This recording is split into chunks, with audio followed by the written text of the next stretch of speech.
I mean, partnerships is a really interesting concept. Partnerships are based on mutual trust and respect. So for me, it's about firstly gaining that respect and that trust with whoever I'm working with. But a commercial strategic partnership, it's really about helping the business achieve their strategy, aligning to the strategy and helping them partner with that. So it doesn't, you're not quite, you work out where you need to partner. And for our business, it's very much how do you achieve the efficiency and the growth, and that's very much the same with many businesses.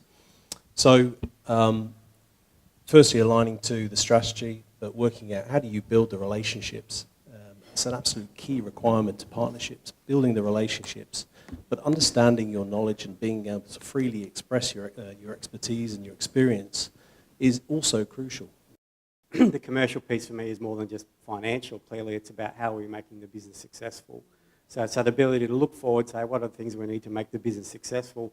From a HR point of view, that covers everything from your people capability and your talent, through to the right processes, systems to support that, and making sure that you've got the right kind of leadership and culture in place. So there are a whole lot of parts to it, but I think that, as you said, the key to unlocking it is that relationship which allows you to influence and use either your knowledge or your intuition or what you're seeing in the business to actually help drive and deliver results for the business, which is ultimately what you're trying to do.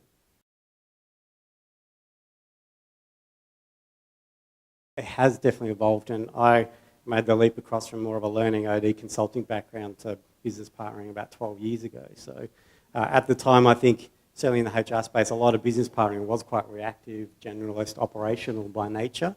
Coming from an OD background, my view was always that it should be more proactive and strategic and actually impacting on the business. And I think, back in those days, I did something quite unconventional, what I called the reverse takeover of, over a couple of years, moving all the L&D, OD people into business partner roles and, actually having people who had a strong OD change focus in those roles and the difference that made. And I think I look today as most business partners have that as a, walk-up criteria to have change skills and OD skills and all of those. So I think that's certainly evolved, and I think it's evolved as, the function has built some credibility in being able to do that as well, with businesses, and I think that will continue to evolve as business partners become more embedded, in the business, become indistinguishable, and start speaking, certainly from a HR point of view, more the language of business, and so that they just appear like anyone else in the business, and, I think that's the part that's evolving, and what that looks like long term, I don't know, but I think that the role of a business partner will probably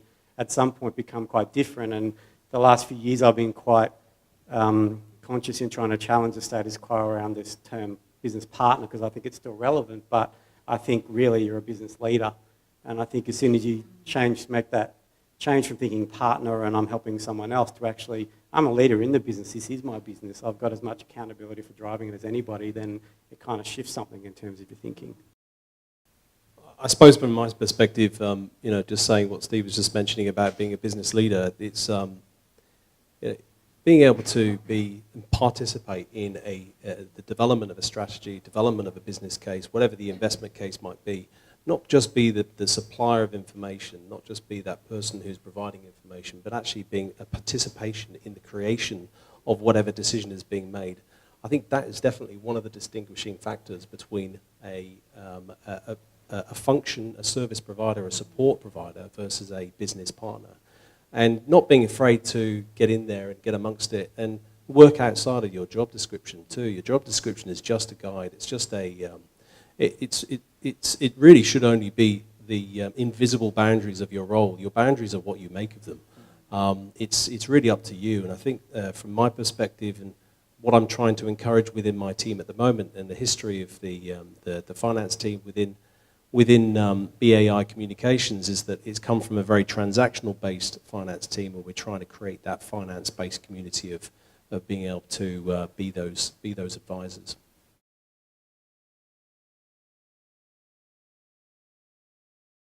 Being able to get everyone behind a common goal is crucial, and that's the point I'm making here. Getting everyone behind a common goal and a shared goal as well, which is shared amongst KPIs. If you've got a KPI which is shared amongst the other general managers within the organisation, you all have the same goal, then everyone's striving in the right direction. If everyone's got different goals, then we're all going in different directions. So being able to do that is very important, and if you don't see that happening within your organisations, then I challenge that. And then also looking at the number of initiatives that you've currently got on, what are the things that you're trying to transform, and looking at the bandwidth.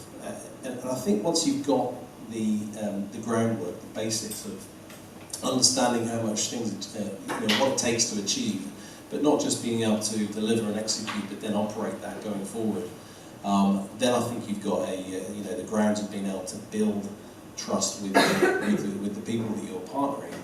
They have confidence in you that you can support them, and you've got confidence in them that they can deliver it. So then you've got that mutual trust, and you execute together.